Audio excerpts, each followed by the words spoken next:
Ah, o Osvaldo. Esse é um desenho que tem aquilo que a gente chama de crítica social. E a maioria dessas críticas tá dentro do ambiente educacional. Tem que ser assim, porque é através da escola que esses personagens aqui entram em contato com a sociedade e com o mundo. Um exemplo muito bom disso está no episódio O Método Osvaldo. Aqui, o Osvaldo faz um teste vocacional e descobre que a vocação dele é ser professor. Toda a dor de escolher o que você vai ser pelo resto da sua vida está resumida nesse episódio, porque tudo que o teste vocacional faz é espalhar frustração entre os alunos. Impossível que eu tirei psicóloga! Você acha que eu ligo pro que os outros pensam? Acha? Ei! É em momentos assim que esse desenho revela a sua origem brasileira, porque nem todos os países obrigam seus adolescentes a escolher uma profissão lá pelos 17 anos. É muito cedo, mas o Osvaldo não se importa com isso. Ele está feliz, porque o teste sugere que ele seja professor. E no mesmo dia, ele já é contratado para dar aula. Bom dia, turma. A contratação do Osvaldo como professor é uma cena e tanto. Primeiro, a diretora está no telefone. Não dá, né? Furão listradinho de novo? Não. É o mesmo vídeo sempre que um professor falta. E basicamente, o Osvaldo é contratado para substituir um tal de furão listradinho. Um aluno dando aula. Parece um experimento interessante de empoderamento do ambiente docente. Tô empoderado, ninguém me segura. O furão listradinho é esse bicho aqui. E é óbvio que isso é uma referência a isso. Porque o furão consegue manter as crianças hipnotizadas. E assim, essa professora aqui pode ficar em paz. Como você pode perceber, o furão listradinho tem um papel muito importante nesse ambiente educacional. Quem acerta o nome da cor ganha uma estrelinha! Eu ganhei uma estrelinha. É muito maneiro que um desenho para crianças, e é bom colocar aspas nisso aí, consiga abordar o tema da educação infantil. Mas isso é só o começo. Essa cena do furão listradinho é de um episódio chamado Sobre Meninos e Bobos. Até aqui, esse é um dos melhores momentos de Osvaldo, porque esse episódio acumula significados com a mesma rapidez que faz você acumular risadas. Nesse episódio, o Osvaldo cria essa obra aqui, é o Pato Joinha. Ele fez isso na aula de educação artística, só que a obra não foi muito bem recebida. O nome da minha expressão artística é Pato Joinha. Ele é um pato. Pife! Nota zero! O quê? Oui, tem razão. Fui bondoso demais. Nota -2. Aliás, os critérios de avaliação aqui são meio contestáveis. Eu chamo essa obra de balde de tinta azul sobre tela número 2. Número 2? O primeiro não ficou tão bom. Oh, profundo. Atormentado. E, no entanto, delicado. 9,5. Eu tenho uma escuridão interior. E quando esses alunos se sentem podados em suas criatividades, aí o efeito é devastador. Essa menina, eu adoro essa menina, fica louca de raiva. 2? -2! Eu merecia -10 com a minha arte. Imagina quanto você tirou em matemática. Faz que nem eu, Osvaldo. Pra esquecer os problemas da vida acadêmica, só comendo uma coxinha. Tobias, você tirou 9,5? Mas a coxinha vai me fazer esquecer desse meio ponto ingrato. Acho que esquecer os problemas não é a melhor forma de lidar com eles. Mas quem sou eu pra dizer, né? Eu tirei 5. Isso não é um problema pra mim! Não é um problema.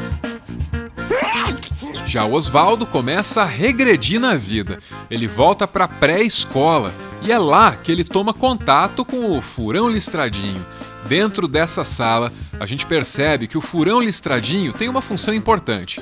Enquanto ele rouba a atenção dessas crianças, o ambiente está em paz.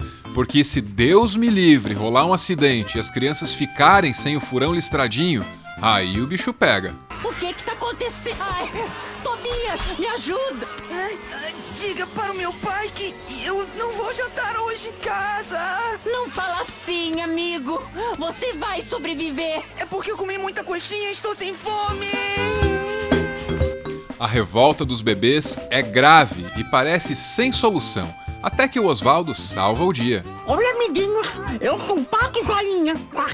Eu sou um pato e faço joinha.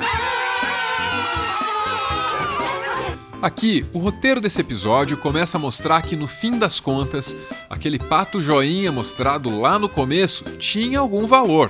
Você poderia argumentar que não é um valor artístico, mas aí, bem no finalzinho, vem essa cena aqui, que mostra que, no futuro, o pato joinha passa a ser considerado arte. Sempre soube. Artista à frente do seu tempo. Com isso, esse episódio está querendo dizer alguma coisa importante sobre o que é e o que não é arte. Eu só não consigo saber bem que mensagem é essa. Então eu subi a montanha mais alta e fui falar com a mulher mais sábia. Eu já te apresentei a definição de arte desse cara aqui. É uma definição bem abrangente. Any painter, any artist, any musician sets out to create an effect. He sets a trap to catch somebody's attention. Any painter, any poet, any musician sets a trap for your attention. That is the nature of art. E se arte é uma armadilha para capturar a atenção, então o episódio pode estar dizendo que o pato joinha é arte no exato momento em que o Oswaldo desenha ele no quadro e captura a atenção das crianças. Entendi, mas esse professor aqui não achava que o pato joinha era arte. Aí no futuro ele mudou de ideia. Por quê? Porque ele não entende que arte não é um adjetivo. Dizer que o pato joinha é arte não é a mesma coisa que dizer que o pato joinha é bom. Aliás, o conceito do que é bom e o que é ruim em arte está sempre mudando. Isso é verdade, tanto que o professor rejeitou o pato joinha e depois pendurou ele na parede. E isso aconteceu muitas vezes na história da arte. Olha para esse quadro, por exemplo. Ele foi pintado em 1890. Na época, ninguém dava muita bola para ele, mas 100 anos depois, ele foi vendido num leilão por 82 milhões de dólares. Ah, mas isso é só porque essa obra aí é desse cara aqui, que foi um pintor muito injustiçado na época dele.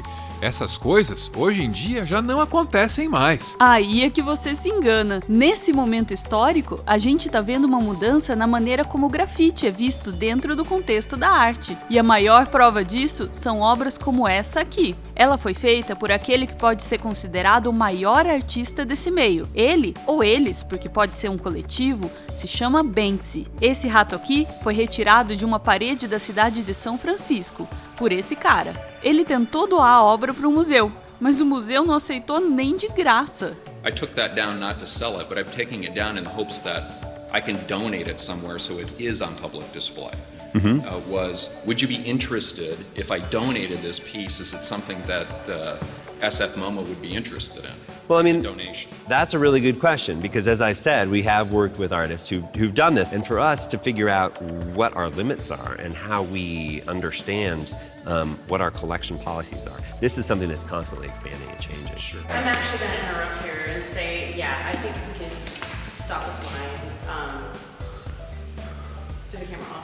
Depois disso, colecionadores de arte começaram a oferecer quantias enormes pela obra. Gotten even faxes from art dealers, consignment agreements, offering to pay me over $100,000, $200,000 in one case.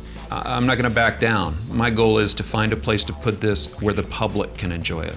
Nossa, isso é muito dinheiro! E ele vendeu a obra? Não, porque ele achou que seria antiético vender uma obra de arte que ele retirou do espaço público. Deve ter sido difícil recusar essa oferta, mas deixa eu ver se eu entendi. O pato joinha, essa obra do Van Gogh e os pichos do Banksy têm uma coisa em comum. Primeiro, havia dúvida se era arte ou não. Depois, essas obras foram reconhecidas como arte e aí passaram a valer um monte de dinheiro. Então, será que é o valor em dinheiro que determina se a coisa é arte? Não, claro que não. Se arte é uma obra capaz de capturar sua atenção, como disse esse cara, então todas essas coisas já eram arte, no momento em que as pessoas prestaram atenção por tempo suficiente para se perguntar se elas eram arte.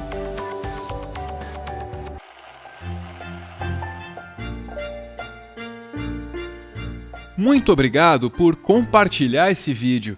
O Meteoro é mantido graças a uma campanha de financiamento coletivo. Na descrição tem um link aí para você dar uma olhada nas recompensas. Tem até um podcast para você ouvir todo mês. Muito obrigado, Vitor Dalasta. Muito obrigado, Daniel Lucas. Muito obrigado, Luísa e Patrick.